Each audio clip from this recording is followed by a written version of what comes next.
Всем доброго утра! Я сегодня удачно заехала в магазин и вот таких гигантов купила. Но обычно их продают в начале декабря. Вот в этот раз я долго искала, французы быстро их разбирают.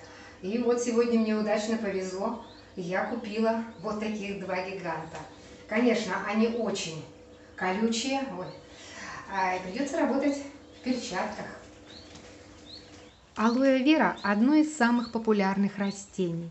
Считается подарком от Бога, эликсиром долгой жизни. Действительно, растение богато витаминами, микроэлементами. Благодаря своими увлажняющими, восстанавливающими функциями активно борется со старением кожи. При уходе за волосами восстанавливает секущие кончики, увлажняет волосы, укрепляет кожу головы. Также используется при выпадении волос и если есть перхоть. Активно борется с проблемами запоров, изжогой или повышенной кислотностью желудка. Вот здесь вот на этикеточке небольшое примечание. Не следует принимать во время беременности, кормления грудью и детям до 12 лет. Достоинства алоэ веры можно перечислять бесконечно. Но сегодня я хочу сделать сироп от кашля. От кашля после ковида, или как его правильно обозвать, ковидным кашлем, когда уже не помогают ни сиропы, ни таблетки. Ну что ж, приступим. Сначала листья алоэ вера нужно помыть, затем обрезать вот эту плотную белую часть. И теперь нужно удалить алоин. Алоин – это, или его называют латекс, это жидкий сок алоэ вера. Нужно лист алоэ вера поставить вертикально, где-то на 20-30 минут, чтобы удалить вот этот вот алоин, то есть желтое вещество. Алоин находится между корой, то есть внешней частью листа, и драгоценным гелем. Именно вот это вещество придает горький вкус алоэ вера. Будьте осторожны, это сильное слабительное, это ядовитое вещество. Алоин сегодня почти не используется в медицине. Теперь нарезаем небольшими кусочками и отправляем в миску с водой. Где-то на час-два. Желательно менять воду 2-3 раза. Этот шаг очень важен. Он помогает избавить листья алоэ вера от остатков, содержащего в них желтого алоина, чтобы избежать риска аллергии.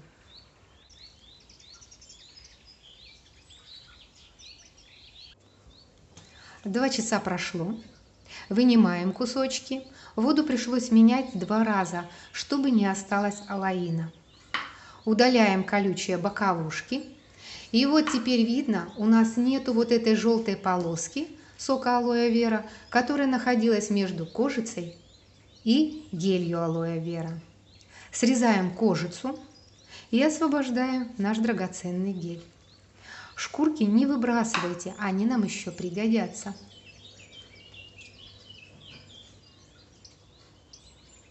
Вот такой у нас красивый получился кусочек. Он такой симпатичный, в руках как живой.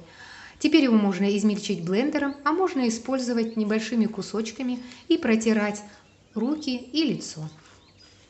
Обязательно промыть под проточной водой, чтобы не осталось алоина.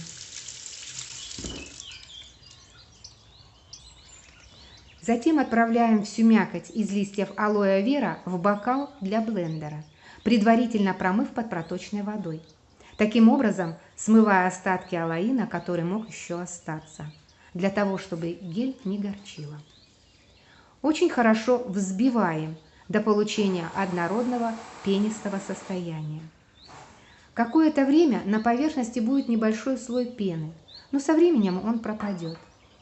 Ну вот, мы получили натуральный гель, который можно добавлять в шампуни, кремы, маски.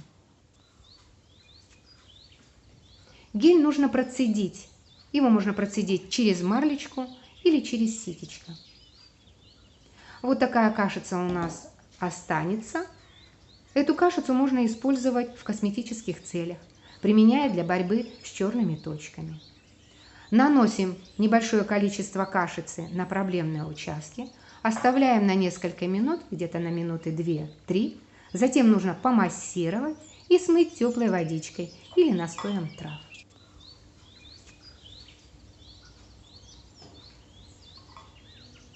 Вот такой у нас тягучий, красивый, натуральный гель получился.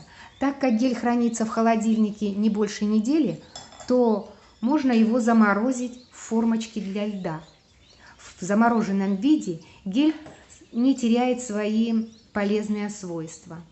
Затем можно эти кубики алоэ вера разморозить и использовать, добавляя в крем или делая сироп. Отправляем эту форму в морозильник, ну и приступаем к нашему сиропу. У нас есть свежий гель алоэ вера, который мы будем использовать для сиропа.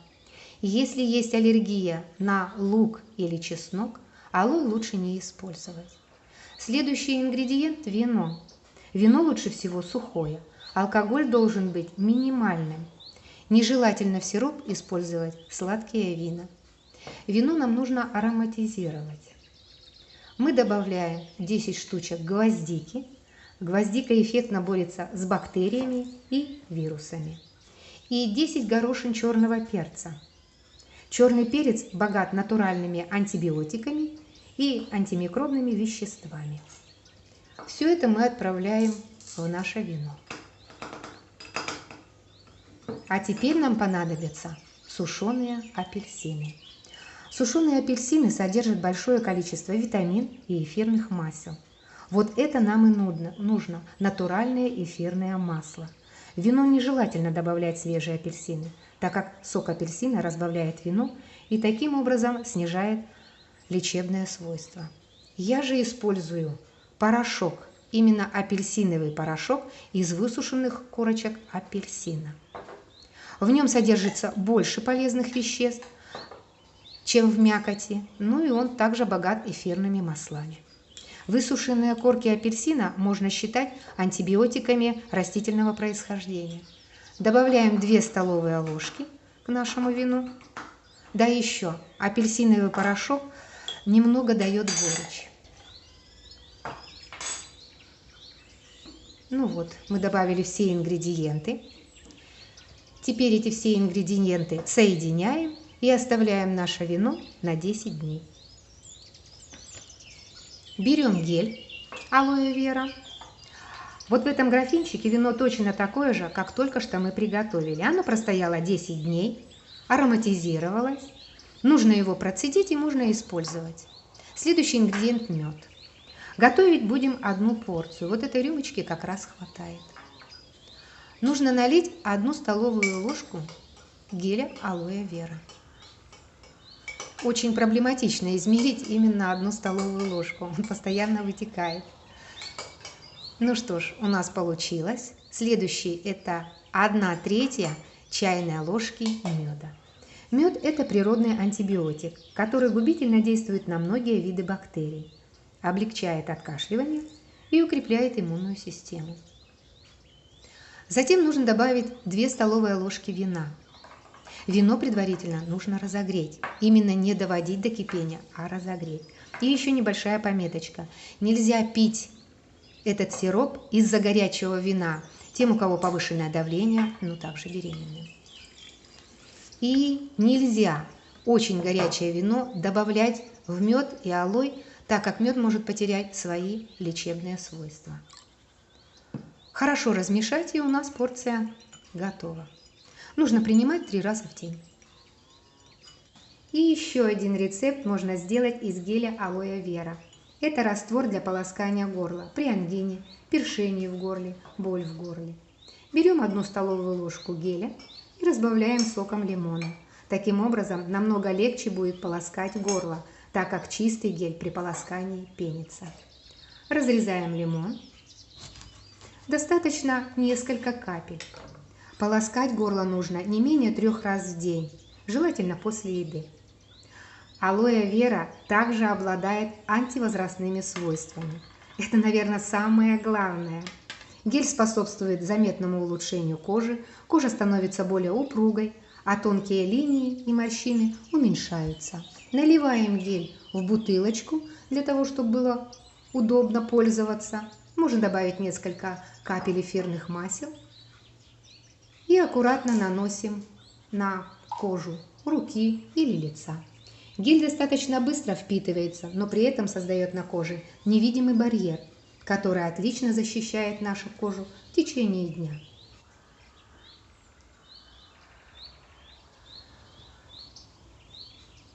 Оставшийся гель убираем в холодильник. Обязательно нужно указать дату, когда был сделан, так как в холодильнике хранится не больше недели.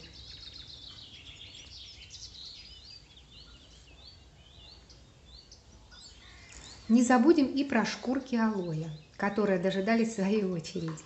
Их нужно порезать на мелкие кусочки. Так они лучше и быстрее высохнут. Затем разложить вот эти порезанные кусочки в один слой на бумагу и дать им высохнуть, желательно в темном месте.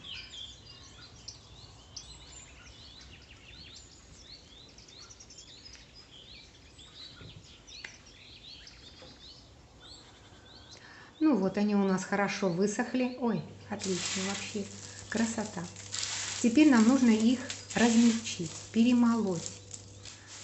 И потом вот этот порошок можно использовать для мацерата.